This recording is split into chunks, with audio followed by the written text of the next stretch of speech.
Right, hello folks, welcome to our next session of question and answers for the Managing Behaviour online course. Myself, I'm Chris Carr, I'm the Network Education Lead for STEM Learning, and I'm joined by Rachel Jackson, who is our Primary Specialist, also for STEM Learning. We're just going to read through some of your comments. We've got plenty of these that have come in recently. We're going to make a few comments ourselves, hopefully some useful advice in response to some of your questions, hopefully something that you can move forward with and something that will be useful to you in the classroom. So our first set of comments come around the theme of contacting home and parents, and we've got a comment here from Saeed and also a follow-up question from Tracy regarding engaging parents. So the question is, how can I motivate parents to become engaged in and supportive of their children's learning? Rachel, have you got any thoughts on that yourself? Obviously, it's very dependent on the setting of your school and the kind of the relationship your school might already have with your parents. One idea that I did to engage parents was to run an actual session where we invited parents into school. It was with the Year 5 class, and we invited a significant adult to come in and have an adult and child session. And they worked together in parent-child teams on a challenge. The one that I did was an egg drop challenge. So the children and the parents could actually see what the children were doing in school and the importance of it and how the children engaged. And then it kind of built up that relationship with the parents. So when homework was sent to school, back to home, the parents had an understanding of what the child was doing. Other ideas, you can have a session where you actually invite your parents at the start of the year in. So you go through the actual, the maths, the English, the science, the kind of objectives that they might be doing. I know in other settings we've had opportunities for parents to come and learn the maths from how we're teaching it now, because it's very different to when a lot of the parents went to school. Because often parents are reluctant to help because they don't quite understand how we teach things these days. So it's sometimes a bit of a lack of a confidence on their point. So all of these things would aim to really make the parents feel confident to actually support their children. Yeah, I think there's some really good suggestions. I think project-based homeworks work quite well. I think anything that kind of encourages the parents to actually participate alongside the students on particular tasks. Homeworks is a great idea for that. Really would be beneficial, and then the natural follow-up to that is perhaps to invite maybe the parents along periodically into the lesson to support a lesson, or possibly to support an extracurricular STEM club, for example. I think those sorts of things work quite well. Okay, moving on through the different categories, we've got more questions on the theme of classroom management this time. So we've got a question from Andrea regarding how to manage bad relationships between students themselves. So students not getting on with each other in the classroom and maybe sort of causing issues with each other. I think from my point of view, and my own personal background is secondary and further education, I think that the first question I would sort of ask myself there really is regarding the lesson structure that I've got. If my lesson is pretty tight and time managed, then I try to leave as little time as possible really for them to have the time on their hands, if you know what I mean, to start sort of maybe sparking off each other and starting to cause issues. There's other classroom management techniques that you can employ, things like seating plans, obviously to keep the main protagonists well away from each other. But personally, I always found that a well-paced lesson, which had lots of sort of changes in task and was very sort of tightly focused, would generally eliminate a lot of those sort of low-level type issues. I don't know if you've got any other reflections on that. I think that's pretty much a great starting point. Also, I think it's looking at your seating plans, how you seat particular children, change it as they go along, because children's relationships change. Any kind of issues, it's always good to keep in with a lot of the people who are on playground duty, like the teaching assistants. They often see things that are missed in the classroom because you're busy teaching and the children are on task. So in the playground, that something might have happened that has overspilt into the classroom. So obviously you can't do your teaching until that has been solved. So I think having that relationship with your support staff as well really helps overcome these kind of issues.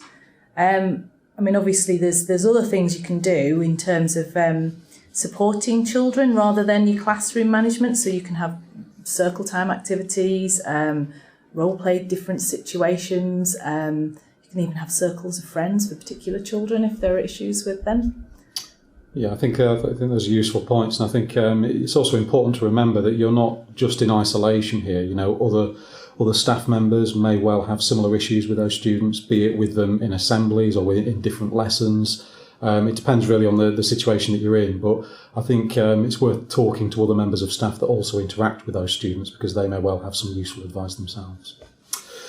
Okay, so we'll carry on moving through the questions. We've got one from Aaron next, asking how much time should the teacher expect for behaviour change to happen from students? So it's a tricky one to answer this. I think that probably depends on individual circumstances. What I would say is that if you've got the basics of really solid lesson planning in place, really tight lessons that are well focused, and you've employed some of the behaviour management tactics, that you should start to see improvements probably pretty much straight away. However, there will always be some issues that are more tricky to unpick. I think there may well be some more difficult protagonists in the classroom, and it's difficult to really predict how long it's going to take to turn them around.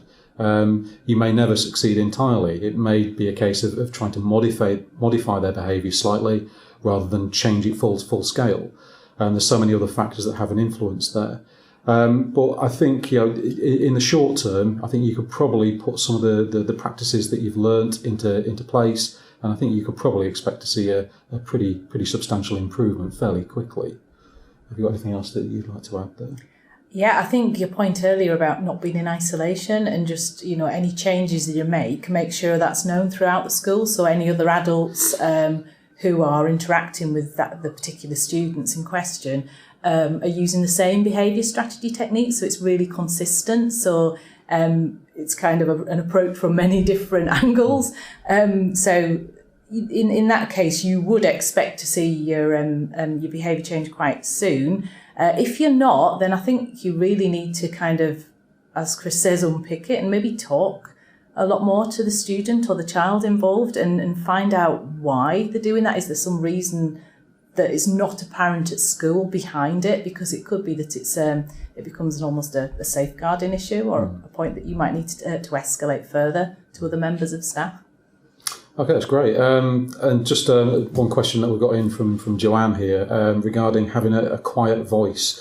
So struggle with maintaining silence throughout the whole class when I need it. Any suggestions? So what do you do, Rachel, if you've got a quiet voice? Well, I don't have a quiet voice, but actually, as a primary teacher, having a quiet voice is an asset, because if you have a quiet voice, it often instills calm throughout your class. And I've known some teachers who have a louder voice, it's been much harder for them to actually keep that low-level noise down, because the children kind of react to the way that you are. Ways I had of actually getting children's attention without talking, quite often we had a signal that we set up at the start of the year, just hand up. Everyone had put their hand up. When they saw your hand up, they all had to do it. Or there was a clapping, like you'd clap a rhythm, the children would clap it back. I know in early years we had little bells sometimes that they all had to or sometimes I'd just say freeze, and they had to just freeze. And make it into a kind of game, so they enjoy that experience and they get so used to that signal, then they respond very much to that. So then you've gained their attention. You don't need to use a loud voice. You can use your calm, quiet voice still. Yeah, I'd agree with all of that. I think there's certain behaviours that you can instill into your students. Sometimes you can achieve more by not saying anything. Just sort of stopping mid-sentence in what you're trying to say and just wait for silence with a firm glare on your face, perhaps. Okay, directed judiciously in the right circumstances, or by your standing position, your stance, your body language. What's that saying?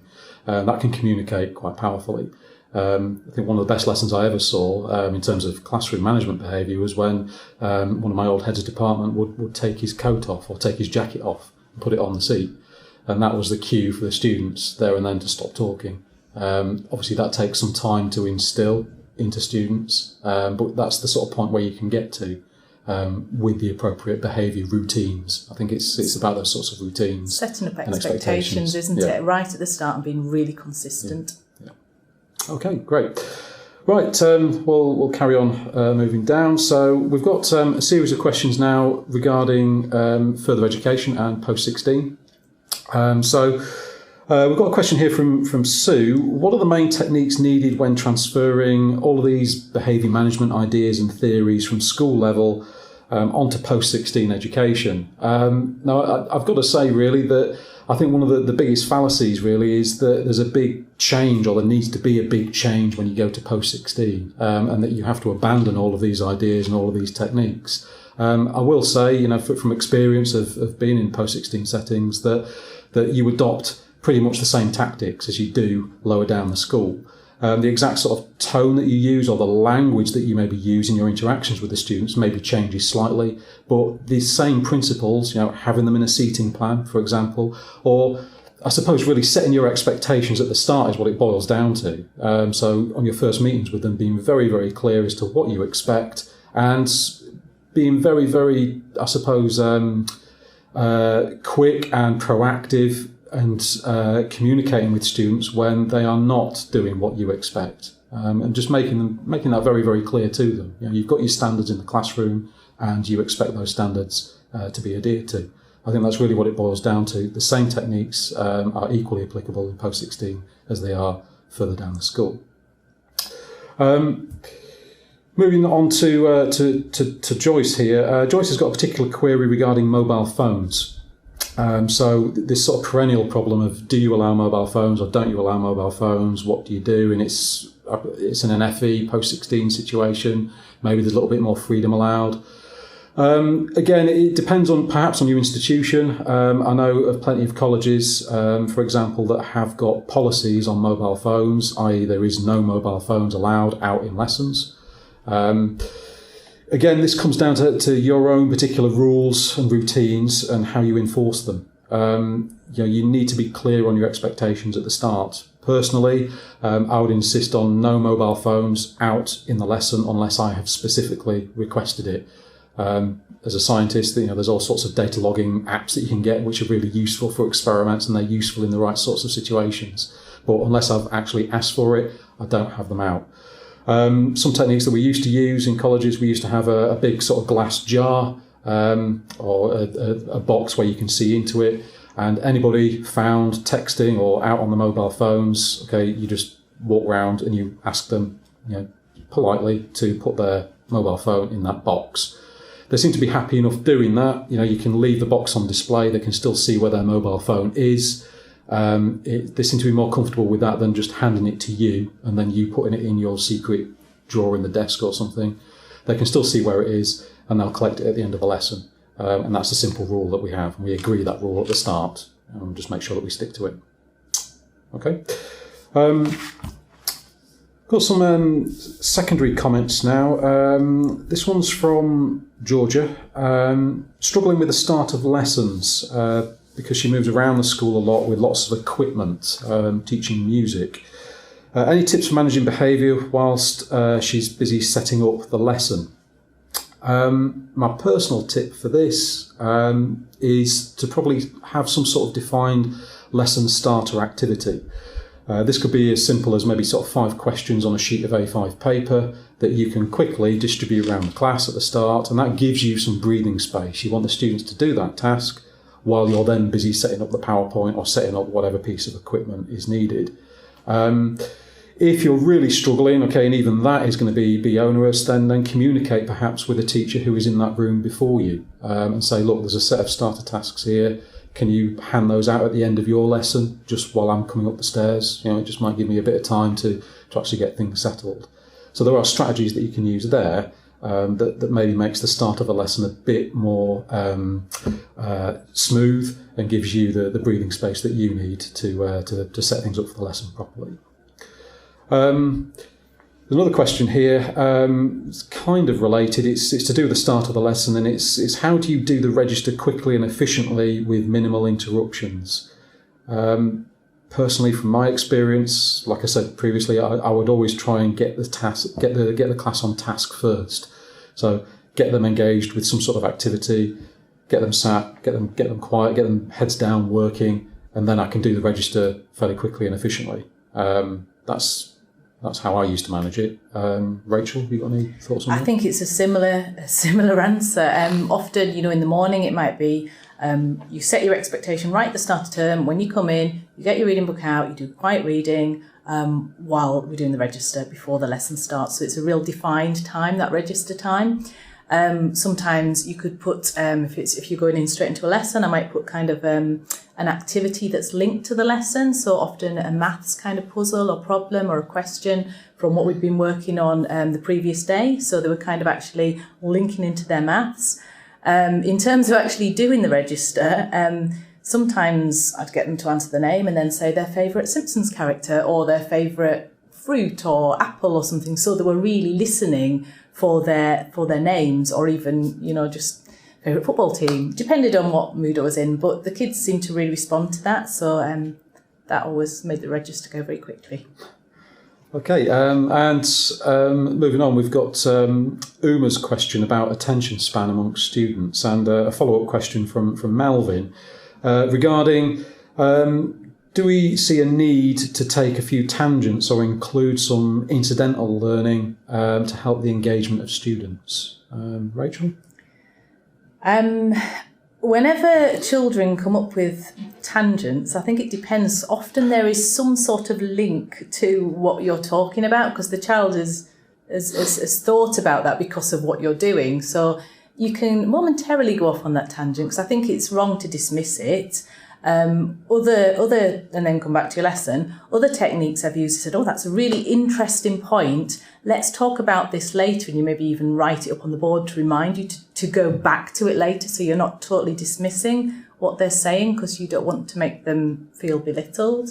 But I think obviously you have your pace of your lesson and you want to keep that up. But it's using what they're saying. If there's a link, pull it in. If not, then come back to it later.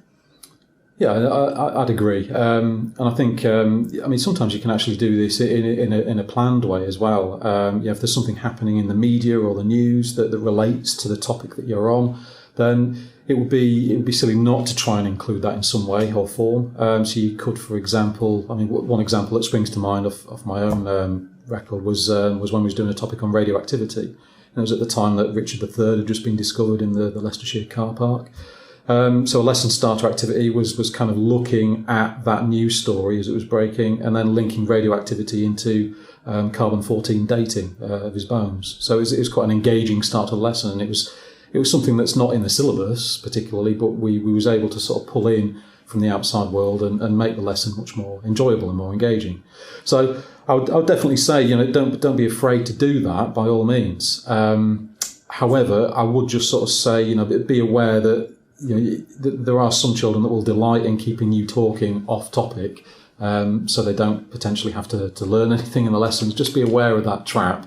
I've seen a few teachers fall into that where they're drawn all over the place by the students and they never really quite achieve what the lesson outcomes were. So you do need to have the lesson outcomes in your mind, as well. Okay. Moving on then, we've got another question here from Svetlana.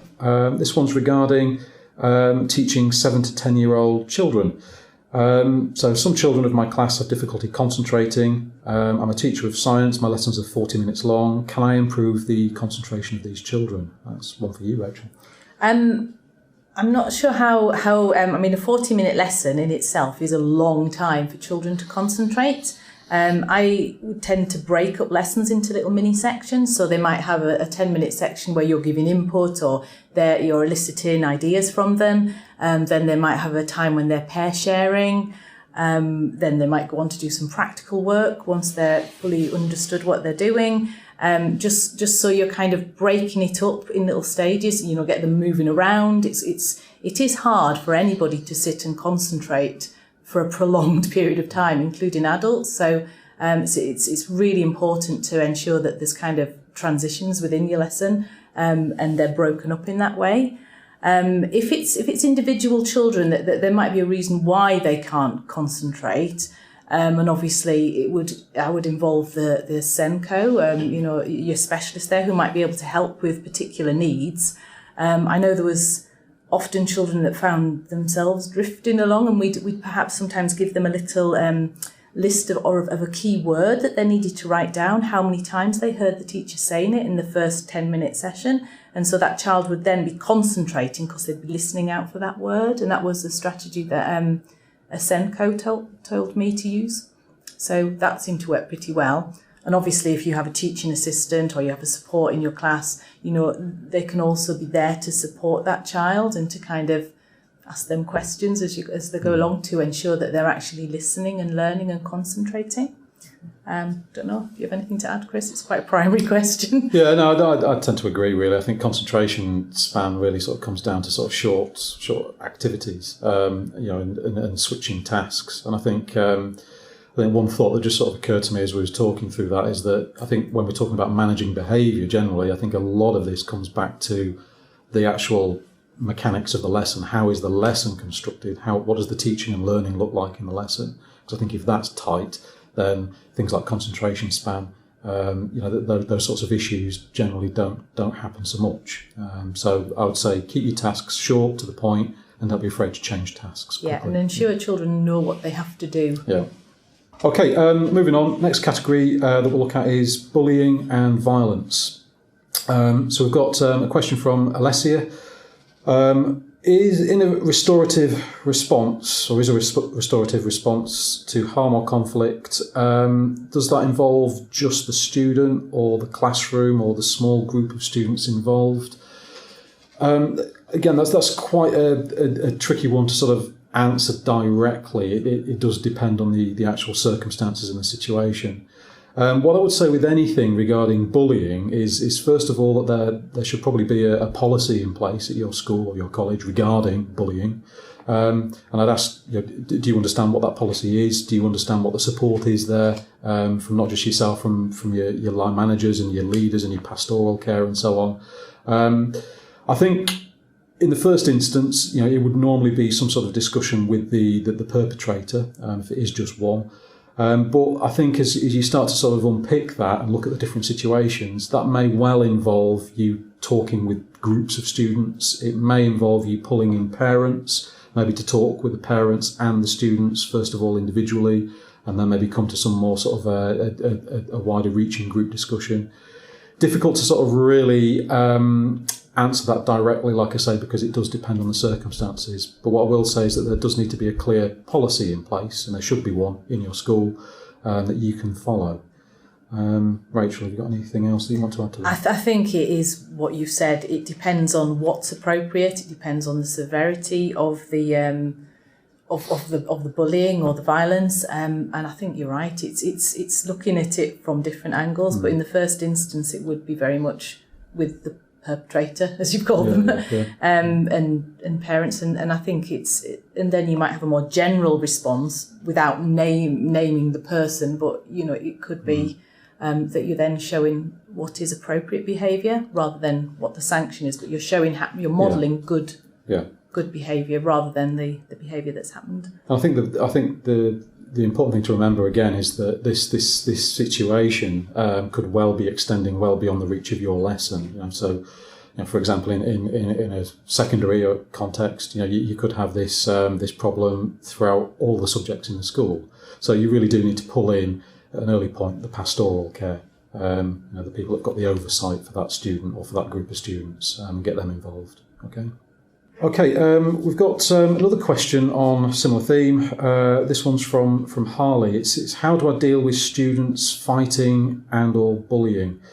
Again, I think this is a sort of similar situation to what we've just had before. I don't know whether there's any sort of further comments that you want to raise on this one. I think this one is particularly at primary school children. I mean, one of the first things I'd say is, you usually... if you're giving a sanction, you're usually labelling the crime rather than the child, so the child doesn't feel like it's always directed at them and they're not made out to be the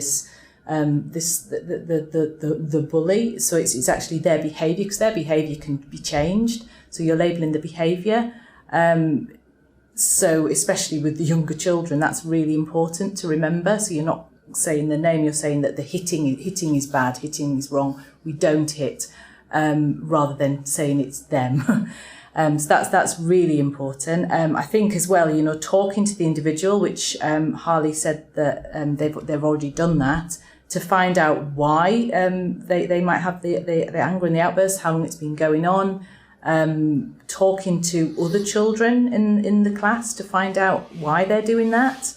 Also perhaps having circle time where you're talking about good behaviour, you're modelling that good behaviour, you're constantly setting that up as something that you want to happen in your class. So the children can actually say that, but also then try and model it. I've also tried things like role-playing situations, but giving general situations rather than ones that are specific. And within that, you have a similar situation to that. So the children can then practice these skills that they're talking about, because that's what children find hard to do, they know how to say they're going to behave, but actually doing that and practice in the playground is a different thing. So they need to have opportunities to practice that. Also, if it's a particular child, then we've set up things like circles of friends where they have people who are kind of looking out for them and caring about them. Buddy benches, so they might go and sit on a buddy bench in the playground, so that they're feeling unhappy and somebody else will go along and talk to them. But I think ultimately it's modelling really good behaviour and just really consistently setting those expectations in your classroom, and anything else than that would not be appropriate.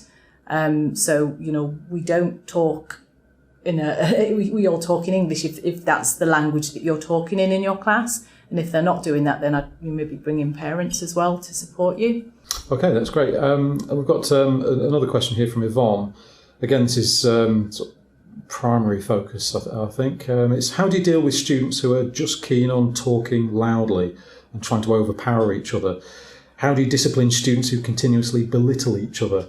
And how do you constantly manage the behaviour of 4 to 6 year olds? So 3 for the price of 1 there on that. Yeah, there's quite a lot of things going on there. If there are children who are belittling each other, I would talk to those children and try and find out why they're doing it. Often, if there is that going on, there's a reason why, and often it's to do with the self-esteem of the child who is actually doing the belittling, or if it is a constant thing, then it could be bullying. But there's often a reason for that. I'd involve parents, I'd involve the SENCO. I wouldn't just make it the problem in your class, because it will have been seen across the school in other situations by other teachers that might come in to teach your class, and try and find out what's happening. Other than that, I would again, just constantly set expectations that we don't have this behaviour, show good examples. Again, you can role play these things with your younger children. I know in early years or even pre-early years, use the use of puppets to almost model this kind of good behaviour and bad behaviour. So it's not the child that's doing it, it's the puppet or the toy or the teddy, so and they can see that's not appropriate in that way. And yeah, talking loudly, again, that's expectations. Also, you might be able to find something that the child who is perhaps not doing the right behaviour, you might want to kind of turn it on its head and give them something that they feel really good about themselves doing. So give them some sort of responsibility almost, that then they might not feel the need to do that. Don't know if you agree, Chris. Yeah, no, I'd agree with all of what you said there. I think the point about expectations. I mean, this keeps coming back, doesn't it, in answers to several different questions. But really setting your stall out, at the start of the year, with your class, making it clear what you expect and what you will and won't tolerate. Okay, we've got a question here from Janet regarding punishment. Okay, so the question really focuses on what is the best sanction to use when children overstep the mark. Now, that's an interesting question. What's the best sanction to use? I think again, this is going to depend really on what the policy is of the school, because you have certain limitations as to what you can and can't do for sanctions.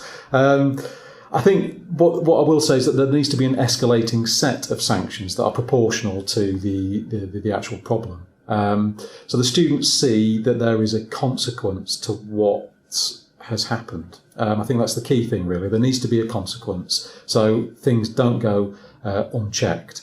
Regarding the actual sort of best sanction, really, I don't think there is a single best sanction. It just depends on the actual circumstance, and it really depends on what your school policy is, because you need, as a teacher, to be following that school policy to ensure that it's consistent across all the school. If you've got some teachers doing one thing and another teacher doing something else, then that's where the problems start to happen. Yeah, so it needs to be a consistent message all the way across the school. Rachel, you got any thoughts on that? Yeah, I think Janet's actually said that they've already tried talking to parents and taking time off playtime, and it's not been effective. I think I'd really, want to know why this child is challenging in this way, and because obviously it's that they're asking for some attention by doing this. So I'd want to actually dig into that and find out why they're doing that. And I think until you get to the crux of that, it's quite hard to stop that behaviour or to change that behaviour. That's what I'd want to do, and I'd want to involve other people to try and find out if they're overstepping the mark. And you've set clear limits. They've had, the escalating sanctions. Then I think I'd really want to know why that's happening, because you would expect some change if you talk to parents and you're employing the school's policy on sanctions and rewards. Right. We've got some questions now on individual students. So we've got a question from Janet, who's talking about a child that is continually interrupting them by repeating and mimicking what they're saying.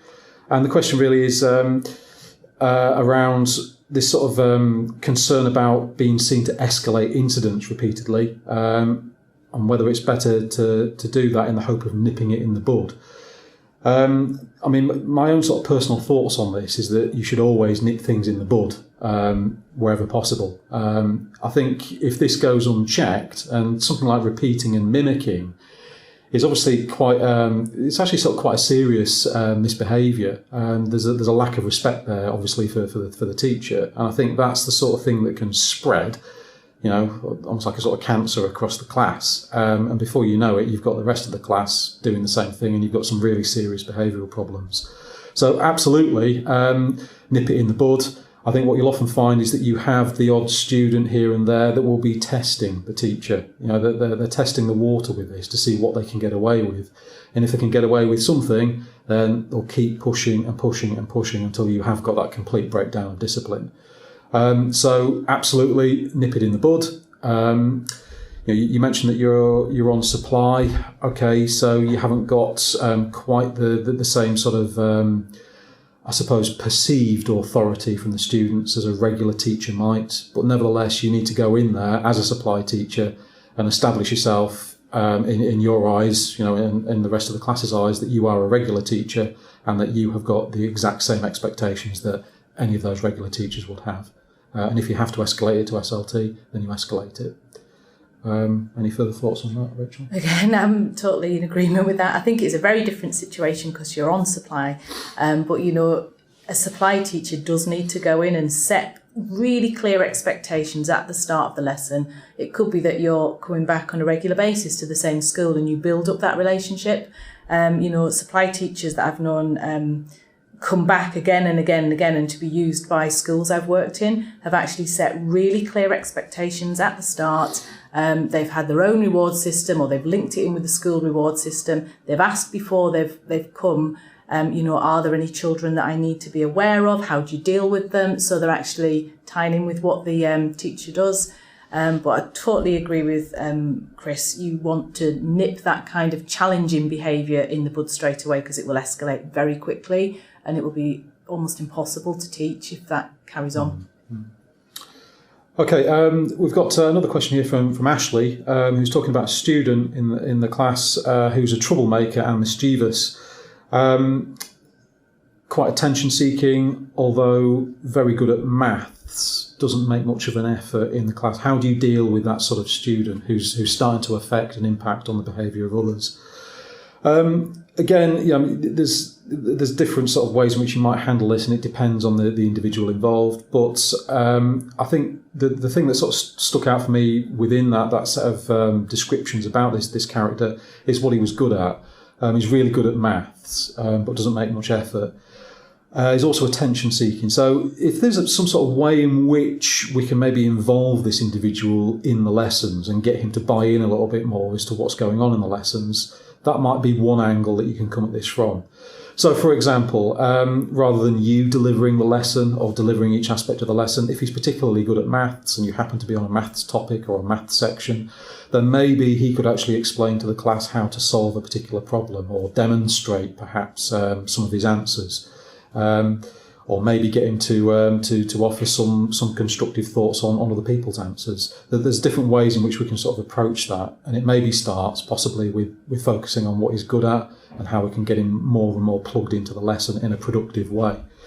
I think part of it probably does involve a long-term project with him, really, in terms of establishing a firm relationship with this individual and understanding what makes this character tick. What are their interests? Is it around sport? Is it around music? Yeah, I mean, sometimes you can find ways in to a student's psyche if you find some sort of area of common ground that you can connect with them on and talk with them on. And it's quite surprising sometimes seeing the difference that creates. You know, there's no indication here, I don't think, as to whether this is primary or secondary based. But I have seen circumstances in the past in secondary schools where one student can be really, really disruptive in one lesson and they can be absolutely on it in someone else's lesson. And why is that? You know, is it simply because they see that subject as more relevant to them? Is there something that's hooked them in? Is it the relationship with the actual teacher that's doing that? So it's those sorts of things to explore and unpick. But you know, it's not cut and dried that this individual has to remain like this in your lesson. Rachel, any thoughts? I think, I mean, this student seems to already have this label of being a troublemaker and being mischievous, which is something that really needs to be changed. Because if they have that label, then that's how they're going to act. So, I mean, it could be that you're kind of, as Chris said, turning it around, using that mischievousness to be maybe a kind of a person who is maybe a joker, but in a fun way. You know, you can use humour as well in lessons to sort of not control behaviour, but to modify behaviour. I think, give this person opportunities to shine as much as you can. Ignore the low-level disruption and discipline them in private, so they're not seen as this joker or troublemaker. And you're just praising the good things in public, and in private you're very much, you're having a quiet word with them. Mm-hmm. That's great. All right, we've got a question here on an FE context. This is from Madarima, and it's on how to deal with students who are quite casual in their approach with respect to academics. It's not that they're weak in their studies, it's just that they don't want to put in effort from their end. How do you motivate students post-16 when they're not bothered about their performance themselves? So, I mean, for me, to unpick that, I think a lot of that, it starts really with the information and guidance that they've had at the outset as they've enrolled onto these courses. You know, if this is a post-16 context, why are they actually on the course in the first place is the first question that I'd ask. Are they on it because they want to be on it? Are they on it because their parents want them to be on it? Are they on it because there was no other course that they could access and this was effectively almost forced upon them, perhaps, you know, to make up their quota on the timetable? So there's those sorts of questions that need to be unpicked. I would say if there's a clear issue regarding the information and guidance and they don't really want to be on this course, well, okay, there's a conversation to be had then about switching courses, perhaps, okay?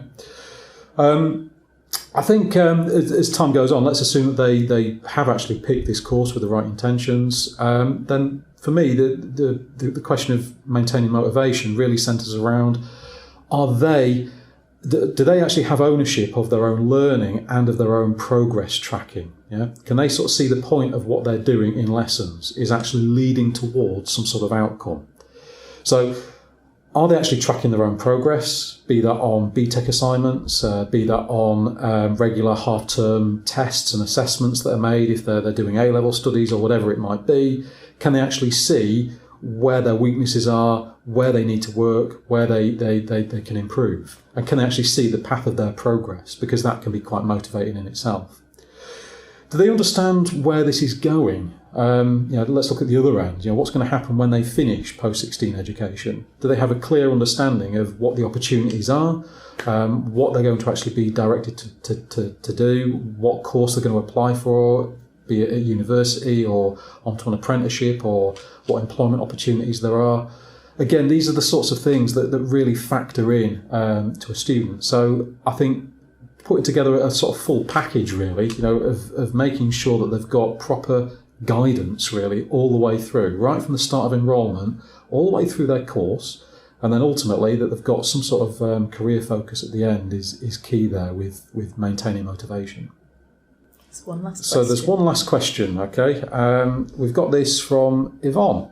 So question is, how do I overcome the fear of approaching and teaching teenagers? Okay. From my point of view, I would say, if you are planning on any sort of interactions with teenagers and you're a little bit nervous about that, then it's probably a good idea to maybe sort of start maybe with individuals. So maybe within your circle of friends or your wider family. There are some teenagers that maybe you could you'll find some excuse to have some sort of interaction with them. And then maybe sort of escalate that up into very small groups. You already mentioned that you do some interactions with young people at church and community programs and social events. I think really it's just increasing your exposure to those students. And maybe having something to deliver to them, I think, helps as well, rather than just sort of generally interacting with them in a social context. I think maybe have some sort of short project or short thing that you're going to present with them or work with them on that gives you a bit of a focus to your discussions. That can sometimes be easier than just simply sort of sitting there and trying to sort of socialise with them. So that would be my advice. Rachel, you got any other thoughts on that? I would say teenagers, like younger children or adults, they're all the same in the sense that if you have planned an interesting and engaging lesson at the appropriate level, then you probably will just enjoy that and get to know them in that way. And you won't have to worry about the fear of teaching them, because it will just become like any other lesson.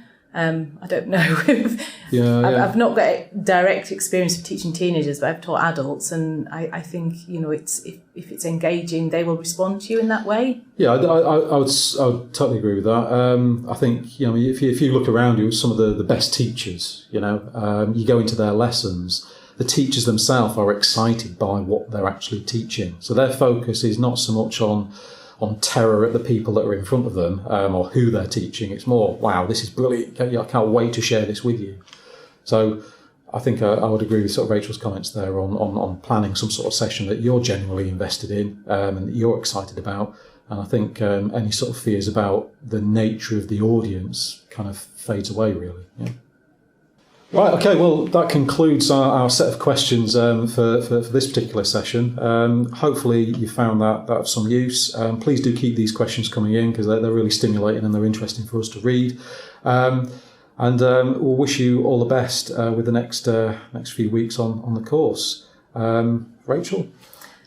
Just if you are a new or a recently qualified teacher, or if perhaps you just want to refresh your ideas, we do have 2 dedicated pages on the SEM Learning website that look at the teaching standards and the expectations of meeting them, and they give you lots of tips linked to classroom management, behaviour management, and all of the other standards that are linked to being a teacher. So they're well worth having a look at, just in terms of links to books and resources to support you with any issues linked to behaviour. Okay, thank you very much.